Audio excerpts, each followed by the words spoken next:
Hello students, welcome back to my channel. इस video में मैं आपको पढ़ाऊंगी chapter 6 that is tissues of class 9th science. Okay, from the last chapter we recall that all living organisms are made up of cells. Last chapter में हमने पढ़ा था कि जितने भी लिविंग ऑर्गेनिजम्स होते हैं वो सेल्स से मिलके बनते हैं। In unicellular organisms a single cell performs all basic functions. तो यूनिसेलुलर ऑर्गेनिजम्स में एक सिंगल सेल ही होता है जो सारे फंक्शंस को परफॉर्म करता है। For example, in amoeba a single cell carries out movement, intake of food and respiratory gases, respiration and excretion. अब एग्जाम्पल देखें यूनिसेलुलर ऑर्गेनिज्म का, तो होता है अमीबा। तो इसमें सिंगल सेल प्रेजेंट होता है जो कि सारे फंक्शंस को परफॉर्म करता है, जैसे कि movement, intake of food, respiratory gases, respiration and excretion. तो एक सिंगल सेल ही इतने सारे फंक्शंस को परफॉर्म करता है यूनिसेलुलर ऑर्गेनिजम्स में। But in multi cellular organism, पर अगर हम मल्टी सेलुलर ऑर्गेनिजम्स की बात करें तो there are millions of cells, means उनमें मिलियंस ऑफ सेल्स प्रेजेंट होते हैं मल्टी सेलुलर ऑर्गेनिजम्स में। Most of these cells are specialised to carry out a few functions. और इनमें से अधिकतर जो सेल्स होते हैं उनके अलग अलग स्पेशलाइज फंक्शंस होते हैं। Each specialised function is taken up by different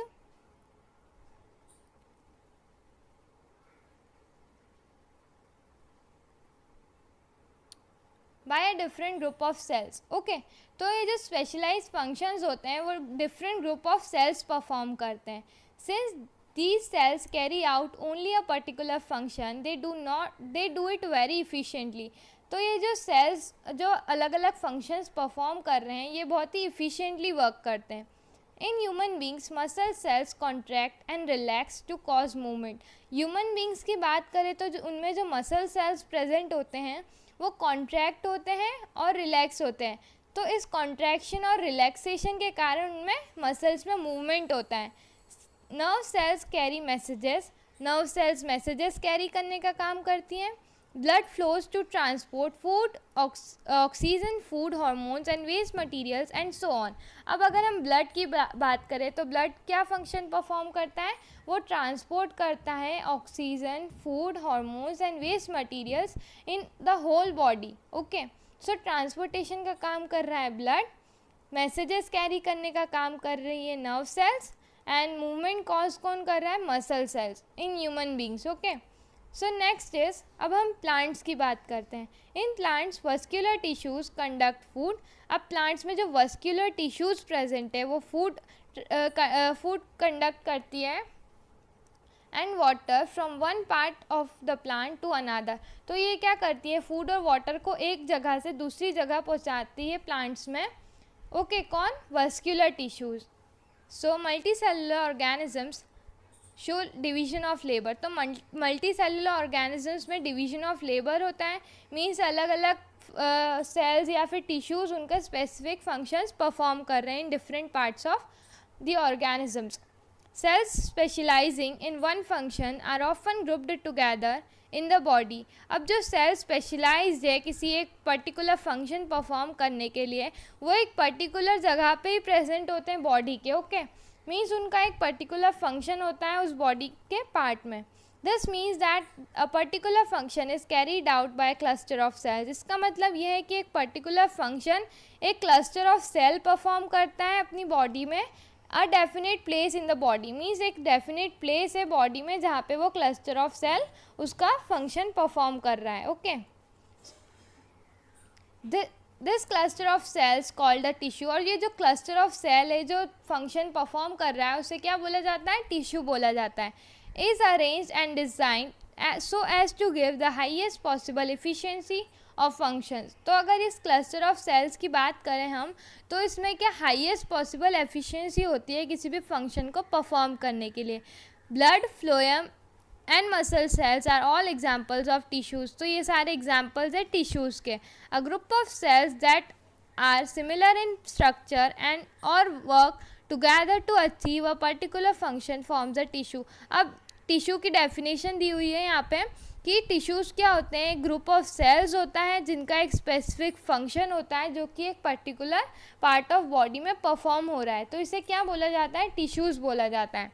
okay, so next topic is are plants and animals made up of same type of tissues? तो क्या प्लांट्स और animals same type of tissues से मिलके बने हैं? So let us compare the structure and function. अब हम उनका अगर स्ट्रक्चर और फंक्शंस अगर कंपेयर करें, do plants and animals have the same structure? तो क्या प्लांट्स और एनिमल्स का स्ट्रक्चर बिल्कुल सेम होता है? Do they both perform similar function? क्या उनके स्ट्रक्चर और फंक्शन दोनों सिमिलर होते हैं? तो इसका आंसर हम देखेंगे। There are noticeable difference between the two, means उनके जो स्ट्रक्चर और फंक्शन में डिफरेंस होता है उससे हम नोटिस कर सकते हैं। प्लांट्स आर स्टेशनरी और फिक्स्ड, प्लांट्स स्टेशनरी होते हैं मीन्स दे डजेंट मूव, वो मूव नहीं कर सकते। Most of the tissues they have are supportive, उनमें जो ज़्यादातर टिश्यूज़ होते हैं वो सपोर्टिव होते हैं, मीन्स सपोर्ट का काम करते हैं प्लांट्स में, which provides them with structural strength, जो उन्हें स्ट्रक्चरल स्ट्रेंथ प्रोवाइड करते हैं ये tissues. Most of these tissues are dead, उनमें से ज़्यादातर टिश्यूज़ डेड होते हैं। Since dead tissues can provide mechanical strength as well as live ones and need less maintenance. अब जो डेड टिश्यूज़ होते हैं उनमें एक कैपेसिटी होती है कि वो मैकेनिकल स्ट्रेंथ प्रोवाइड कर सके प्लांट को, अगर हम कंपेयर करें जो जिंदा सेल्स होते हैं उनसे, means dead cells mechanical support provide करते हैं प्लांट को, okay, and need less maintenance, और उसमें मेंटेनेंस भी कम लगता है। Animals on the other hand move around in search of food, mates and shelter. अब अगर हम एनिमल्स की बात करें तो एनिमल्स एक जगह से दूसरी जगह जा सकते हैं for search of food, mates and shelters, okay. They consume more energy as compared to plants, और वो उनमें एनर्जी बहुत ज़्यादा कंज्यूम होती है अगर हम प्लांट से कंपेयर करें। ऑब्वियसली अगर कोई एनिमल सर्च ऑफ फूड या शेल्टर के लिए एक जगह से दूसरी जगह जा रहा है तो उसके लिए उसे ज़्यादा एनर्जी कंज्यूम करनी होगी, बट प्लांट्स तो एक जगह फिक्स होते हैं तो उन्हें directly sunlight and CO2 and oxygen in सब से एनर्जी मिल जाती है, ओके। तो एनिमल्स में ज़्यादा एनर्जी कंज्यूम होती है एज़ कम्पेयर टू प्लांट्स।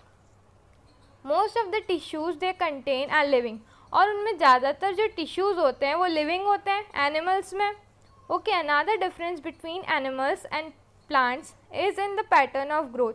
अब अगर एक और डिफरेंस देखें हम एनिमल्स और प्लांट्स में तो उनके ग्रोथ पैटर्न में डिफरेंस आ जाता है। The growth in plants is limited to certain regions. अब जो ग्रोथ होती है प्लांट्स में वो एक लिमिट तक होती है, मीन्स अब हमने बहुत एक लिमिट तक ही उनमें ग्रोथ देखने को मिलती है।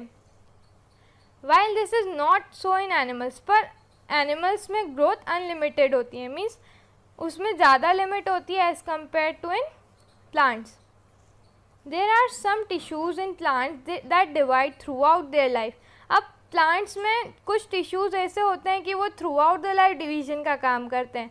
These tissues are localised in certain regions, और ये जो टिश्यूज़ है एक सर्टेन रीजन में ही प्रेजेंट होते हैं प्लांट्स के अंदर। Based on the dividing capacity of these tissues, various plant tissues can be classified as growth or meristematic tissues and permanent tissue। तो अगर हम डिवाइडिंग कैपेसिटी की बात करें टिश्यूज़ की, तो जो प्लांट टिश्यूज़ होते हैं वो क्लासीफाई किए जाते हैं दो टाइप से। First is meristematic tissue and second is permanent tissue, okay. अब हम इसे डिटेल में इस चैप्टर में आगे पढ़ेंगे। Cell growth is in animals is more uniform. अब जो सेल ग्रोथ पैटर्न है एनिमल्स में वो बहुत ही यूनिफॉर्म है, मीन्स एक जैसा सेल ग्रोथ होती है एनिमल्स में। So there is no such demarcation of dividing and non dividing regions in animals. तो यहाँ पे ऐसी कोई डीमार्केशन नहीं होता है कि dividing and non dividing regions, means all parts of body में एनिमल्स की डिवीजन होता है। The structural organization of organs and organ systems is far more specialized and localized in complex animals than even in very complex plants। अगर हम structural organization देखें organs का और organ systems का तो वो बहुत ही specialized है और complex है animals में, okay, that even in very complex plants, animals में भी और plants में भी। This fundamental difference reflects the different modes of life pursued by these two major group of organisms। अब ये जो फंडामेंटल डिफरेंस देखने को मिलता है in modes of life pursued by two major group of organism, जैसे कि हमने बात की प्लांट्स और एनिमल्स की, particularly in the different feeding methods, और इनका जो अलग अलग फीडिंग मेथड्स होता है उनमें भी अलग अलग डिफरेंस होता है. Okay, so next is also they are differently adapted for a sedentary existence on one hand. अब इनका जो अडेप्टेशन पैटर्न होता है वो बहुत ही डिफरेंट होता है प्लांट्स का अगर हम देखें और एनिमल का देखें. An active localisation on the other animal, तो इनका जो एग्जिस्टेंस होता है प्लांट्स का अडेप्टेशन अलग होता है as compared to localisation of animals. Okay, contributing to this difference in organ system design. अगर हम इनके ऑर्गन सिस्टम की डिज़ाइन के बारे में बात करें तो उसमें बहुत ही ज़्यादा डिफरेंस होता है प्लांट्स एंड एनिमल्स में. Okay, it is with reference to more these complex animals and plant bodies that we will now talk about the concept of tissues in detail. और हम आगे इस चैप्टर में पढ़ेंगे concept of tissues को detail में. Okay, तो इसके आगे देखने के लिए आप पार्ट 2 देखिए. ओके, और अगर आपको मेरा एक्सप्लेनेशन अच्छा लगा तो प्लीज़ लाइक करें, कमेंट करें एंड सब्सक्राइब करें. Okay, thank you.